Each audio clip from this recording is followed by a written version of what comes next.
오늘은 예레미야서에 나오는 한 대목을 통해서 우리의 신앙을 한번 점검해 보려고 합니다. 지금으로부터 약 2700년 전, 정확히 말하면 기원전 7세기 말에서 6세기 초에 활동했던 선지자 예레미야의 이야기입니다. 예레미야는 이스라엘이 멸망당하는 시기에 활동했던 예언자이고, 그는 얼마나 많이 울었는지 많은 사람들이 예레미야를 눈물의 선지자라고 이야기합니다. 당시 선지자 예레미야는 바벨로니아라고 하는 강국과 애굽이라고 하는 초강국 사이에서 아슬아슬하게 줄타기를 하던 유다의 운명을 지켜본 역사의 증인이기도 합니다. 예레미야는 당시 유다가 위기에 빠져 있음을 끊임없이 경고합니다. 그 해결 방법은 단 하나, 하나님께로 돌아오는 것입니다. 어느 나라에 기대는 것이 아니라 정말로 우리가 하나님 앞에 온전히 서면 하나님께서 하신다라고 하는 것을 이야기하지만, 그러나 이스라엘 백성들은 그 말을 듣지 않습니다. 어쩌면 듣기는 했겠지만 그 말씀에 따르지 않습니다. 마침내 유다와 예루살렘의 전쟁이 벌어졌습니다. 유다 백성들의 형편이 파탄이 났겠지요. 아시리아를 제거하고 그리고 유다의 지역의 패권자가 된 바벨론이 이제 느부갓네살이 18개월 동안이나 버티고 있던 예루살렘을 함락시킨 것입니다. 6.25를 겪어보신 분들은 전쟁의 참혹함을 잘 알고 계실 것입니다. 바벨론 군인들이 왕궁과 민간 가옥들을 다 불태워버립니다. 정복했다는 표시로 성벽을 허물지요. 그 혼란의 와중 속에서 시드기야 왕과 귀족들은 여리고 평원으로 탈출을 하게 됩니다. 그러나 거기까지 쫓아와서 군인들이 시드기야 왕과 귀족들을 다 붙잡아서 느부갓네살에게 끌고 와서 느부갓네살 왕 앞에 세워놓습니다. 바벨론 왕은 시드기야가 보는 앞에서 그 아들들과 유다에서 온 귀족들을 다 죽입니다. 그리고 시드기야 왕의 두 눈을 뽑고 쇠사슬로 묶어서 일반 백성들과 함께 바벨론의 수도로 데리고 갑니다. 한때는 유대인들로 북적거렸던 예루살렘은 황무지로 변해버렸습니다. 절기 때마다 찬양과 예배드렸던 성정도 불타버렸습니다. 거리에 뛰어놀던 아이들의 웃음소리도 끊어지고, 젊은이들의 즐거운 노랫소리도 끊어지고, 추수꾼들의 즐거운 이야기도 더 이상 들려오지 않습니다. 아무도 살게 하지 않은 것은 아니고, 아무것도 없는 가난한 사람들, 빈민들에게 남겨진 포도원과 농토를 나눠줘서 경제하게 하는데, 그것은 선한 의도로 나눠줬다기보다는 세금을 거둬들이기 위해서 그렇게 했습니다. 그때 예레미야는 무엇을 했을까요? 예레미야는 어떻게 했을까요? 예레미야는 이스라엘 백성들에게 싸우라고 얘기하지 않았습니다. 예레미야는 늦었다라고 얘기를 합니다. 바벨론의 지배를 받아들이라고 하는 것 외에는 살 길이 없다고 외쳤습니다. 참 힘든 얘기를 한 것이지요. 우리가 다 힘을 모아서 싸우자, 하나님이 지켜주실 것이다 라고 얘기했다면 예레미야는 민족의 영웅이 되었을 텐데, 예레미야는 늦었다, 싸우기에는 늦었다는 것입니다. 바벨론의 지배를 받아들여서 훗날을 기약하자라고 했던 것이지요. 그래서 예레미야는 이스라엘 백성들에게 민족의 반역자라고 하는 얘기를 듣게 됩니다. 요즘에 우리 식으로 얘기하면 친일파, 매국노 이런 얘기를 들었습니다. 아마 예레미야는 참 힘들었을 것입니다. 하나님께서 경고하시는 말씀과 백성들이 듣고 싶어하는 말이 달랐기 때문이지요. 그러나 여러분, 예언자는 사람들에게 헛된 꿈을 심어주는 사람이 아니라 냉철하게 냉엄한 현실을 꿰뚫어 보고 역사의 이면에 있는 하나님의 뜻을 살펴서 백성들에게 말씀을 선포하는 사람이 선지자입니다. 이미 늦어버린 이스라엘을 향해서 수치스럽더라도 바벨론의 지배를 받아들이고 후일을 기약하라 라고 하는 이야기를 예레미야는 하지만 이미 권력에 배불러 있던 사람들은 그 말을 듣지 않지요. 백성들도 그 말에 기울이지 않습니다. 거기다가 당시에 있었던 거짓 선지자들은 하나님의 택한 백성인 우리나라는 영원하다, 결코 멸망당하지 않는다라고 했기 때문에 예레미야의 말은 그 누구도 귀담아 듣지를 않았습니다. 자, 나라가 망했습니다. 그리고 포로로 잡혀가게 되지요.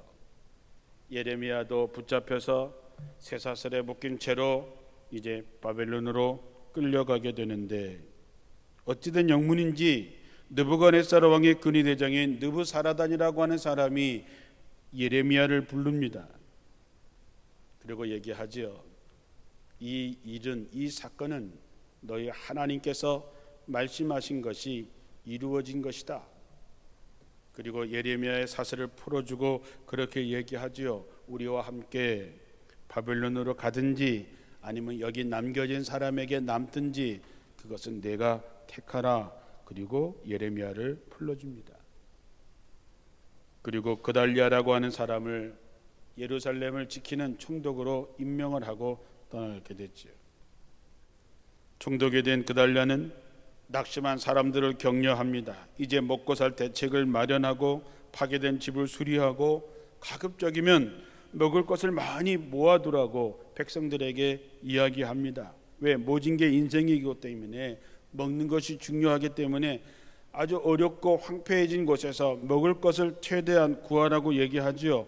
그래서 남겨진 사람들은 충격과 상실감에서 살아남기 위해서 최선을 다했습니다.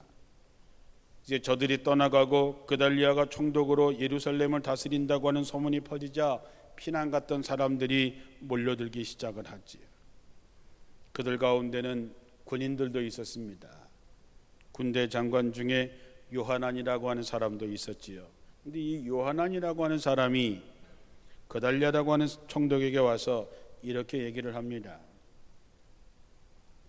왕의 종친인 이스마엘이 암몬족의 사주를 받아서 총독을 죽이려고 하니까 조심하십시오. 만약에 총독이 허락한다면 자기가 가서 이스마엘을 죽이겠다고 하는 것이지요. 그런데 그달리아는 그 말을 대수롭게 여기지 않습니다. 사람이 워낙 선하고 워낙 순수했던 사람이기 때문에 그럴 리가 없다고 얘기하고 내가 말한 이스마엘이 그런 사람이 아니라고 이야기를 합니다. 이스마엘은 왕족인 자기를 제껴놓고 서기관의 가문인 그달리아를 총독으로 선임한 것에 대해서 앙심을 품고 있었습니다. 게다가 다윗의 왕가를 무너뜨린 바벨론과 협력하는 자락을 그를 제거한다는 명분도 있었습니다. 그래서 이스마엘이 찾아오지요. 그달리아는 그를 극진하게 대접을 하는 그 대접하는 식탁의 자리에서 이스마엘은 그달리아를 포함한 함께 있던 모든 사람을 다 죽입니다. 역사를 보면 분별력이 없는 지도자가 얼마만한 백성들을 망가지게 하는지를 보여주고 있는 장면들이 여러 번 나오지요. 그달리아 총독의 착함만 순수함은 그 자신뿐만 아니라 자기와 함께 있던 모든 사람들이 다 죽음에 이르게 하는 것이지요. 또한 이스마엘을 보면서 개인의 원한 정파적인 이익을 떠나서 예루살렘에서 이스라엘 백성들이 다 힘을 모아야 하는 그때에 이스마엘은 자기의 감정, 자기의 욕심을 풀기 위해서 사탄의 길로 가게 했던 것이지요.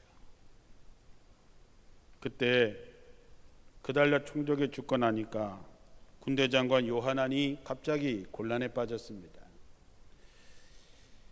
총독이 살해되고 바벨론의 군인들이 죽었다고 하는 얘기를 바벨론 사람들이 듣고 나면 분명히 이 문제를 해결하러 올 텐데 자기에게 그 책임이 돌려질 거라고 하는 두려움에 빠지게 된 것이지요.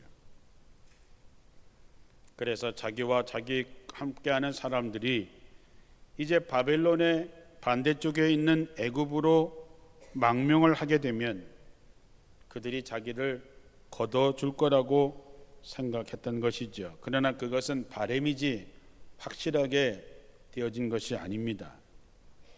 자, 오늘의 말씀은 여기부터 시작하는 것입니다. 그래서 그는 마음에 두려움이 생겼습니다. 그래서 모든 군 지휘관들을 다 데리고 예레미야를 찾아옵니다. 그리고 하나님께 어떻게 했으면 좋겠는지 기도해달라는 것입니다. 하나님께서 뭐라고 말씀하시는지, 자기들이 가야 할 길과 무엇을 해야 하는지 하나님께 물어봐 달라는 것이지요. 그래서 하나님께서 말씀하시면 우리가 그대로 하겠습니다 라고 약속을 하게 됩니다. 42장 5절에 이렇게 말하죠. 진실하고 신실한 증인이신 주님을 우리가 두려워하면서 맹세하는데 우리는 정말로 예언자님의 하나님이신 주님께서 예언자를 보내셔서 우리에게 전하시는 대로, 말씀하시는 대로 우리가 그대로 순종하겠습니다. 그렇게 살겠습니다. 그렇게 약속한 것이죠. 하나님의 응답이 좋든 나쁘든지 간에 어떤 말씀을 주시든지 간에 우리는 그 말씀에 순종하겠습니다. 참 멋있는 대답이죠. 여러분들도 그런 고백이 여러분의 입에서 주께서 말씀하시는 대로, 주님께서 우리에게 주시는 대로 우리는 그렇게 살겠습니다 라는 자세로 사시기를 주님의 이름으로 축원합니다.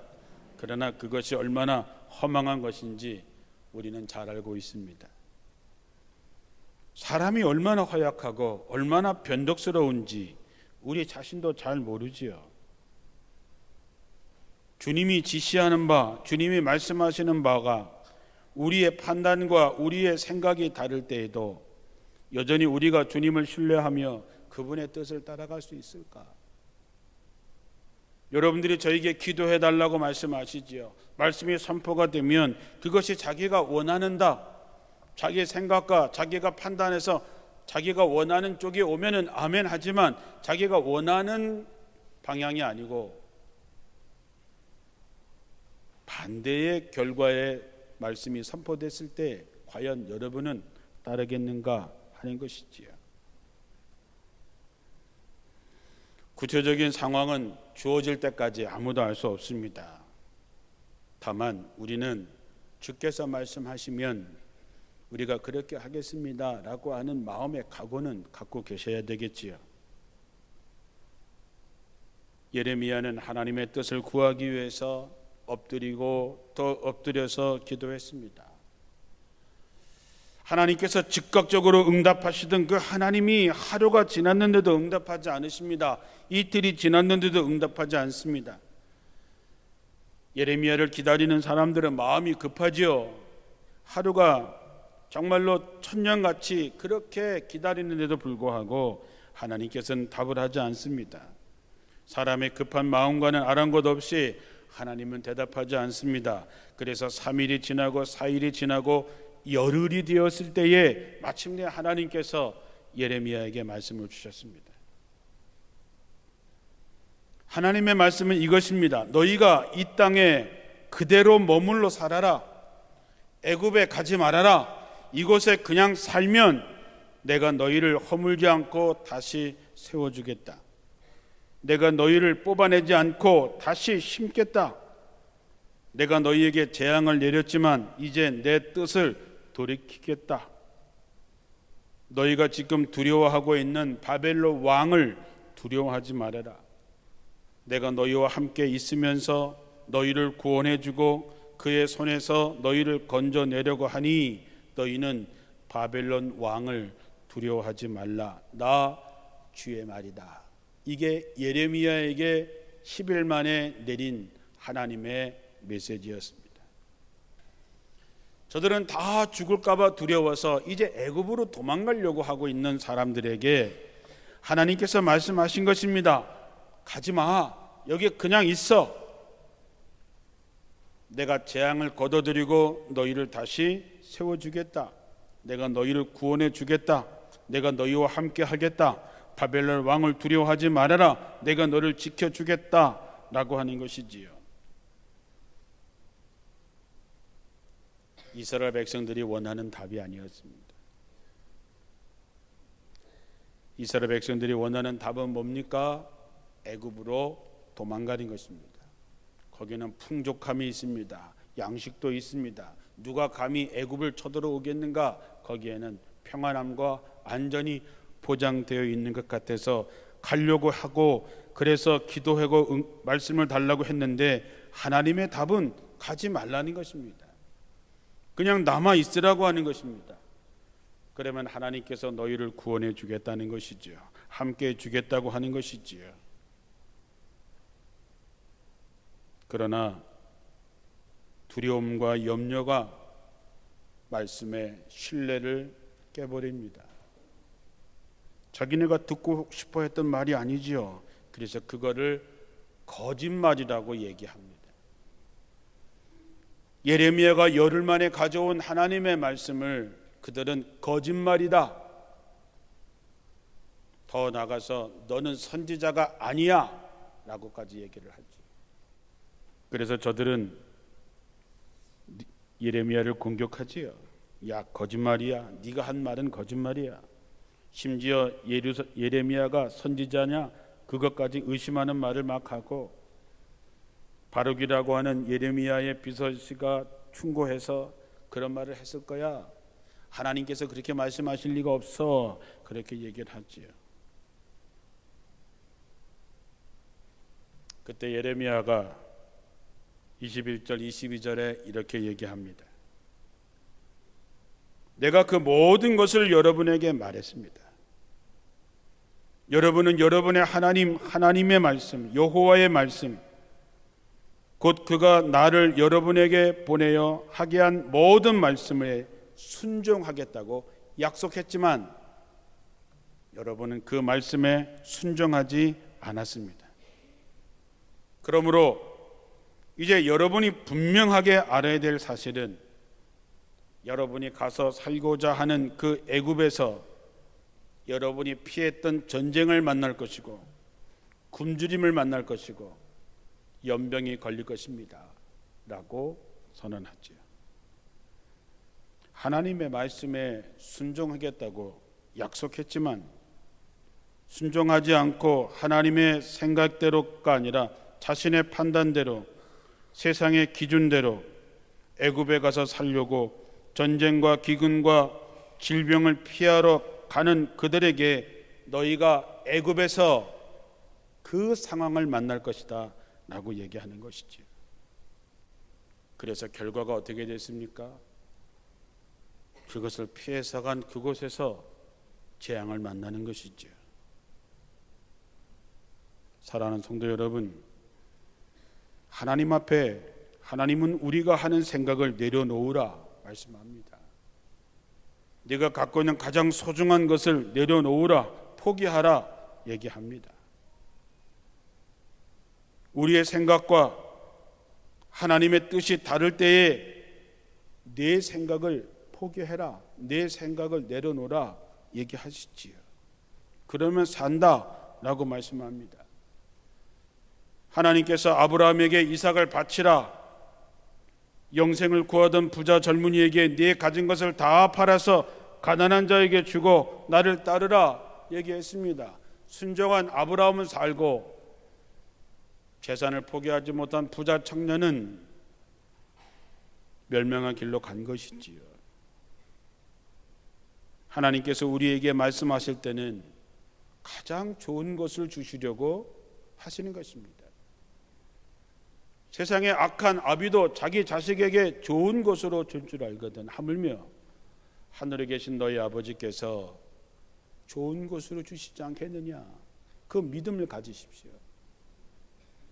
구하는 자에게 성령을 주시지 않겠느냐, 부르짖으라 내가 응답하겠다 내가 너를 구원하겠다고 하나님께서 말씀합니다. 남은 백성들이 하나님의 뜻을 물으면서 그 뜻이 무엇이든지 간에 순종하겠다고 장담했지만 결국 그들은 그 말씀을 외면합니다. 자기들의 생각과 자기 판단을 더 신뢰했기 때문이죠. 자기 좋을 대로, 자기 편리한 대로 믿는 것이지요. 우리가 하나님의 말씀을 듣고 우리가 성경을 읽는 이유는 무엇입니까? 내 욕망대로 따라가는 삶에서 벗어나서 하나님의 뜻대로 살아가는 사람이 되기 위해서지요. 내가 나를 지키는 것이 아니라 하나님이 나를 지킨다라고 하는 믿음이 있기에 좀 더 하나님의 말씀대로 가려고 하는 것이지요. 심령이 가난한 자가 복이 있다 그랬습니다. 자기 욕심, 자기 판단, 자기 생각이 아니라 하나님의 뜻대로 갈 수 있는 사람이 심령이 가난한 사람이지요. 우리는 오늘 이스라엘 역사에서 가장 어두웠던 시기에 벌어졌던 일련의 사건들을 돌아봤습니다. 그런 혼란 가운데 사람들이 겪는 극심한 공포, 두려움, 적대감, 이기심 보았습니다. 믿음을 가졌노라고 하면서도, 하나님의 말씀대로 살겠다고 하면서도 하나님의 말씀이 선포될 때에 따르지 않는 사람들의 이야기를 들었습니다. 오늘날 바벨론이 답이 아니었던 것처럼, 애굽이 답이 아니었던 것처럼 세계 경제, 정치, 군사가 혼돈되면 될수록 우리는 하나님께로 돌아가야 됩니다. 하나님 앞에 서야 됩니다. 이런저런 소식이 들려올 때에 우리가 어디로 가야 사느냐가 아니라 우리가 하나님 앞에 좀 더 분명하게 서야 되는 것을 기억하십시오. 하나님께서 우리에게 무엇을 말씀하시는지에 귀를 기울이시고 주께서 말씀하시면 그 뜻대로 가면 하나님께서 우리를 붙드시고 우리를 세우시고 우리를 살리시고 우리에게 다시 기회를 허락하실 줄로 믿습니다. 참된 믿음은 하나님이 말씀하시면 그 말씀대로 한 걸음 한 걸음 디디면서 가는 것입니다. 그 믿음을 갖고 갈 때에 하나님께서 우리를 믿어주시고 당신의 약속을 여러분을 통해서 이루어 주실 줄로 믿습니다. 하나님 앞에 좀 더 굳건하게 서시고 귀를 기울이시고 주께서 말씀하시면 힘차게 발을 내디는 여러분 되시기를 주님의 이름으로 축원합니다.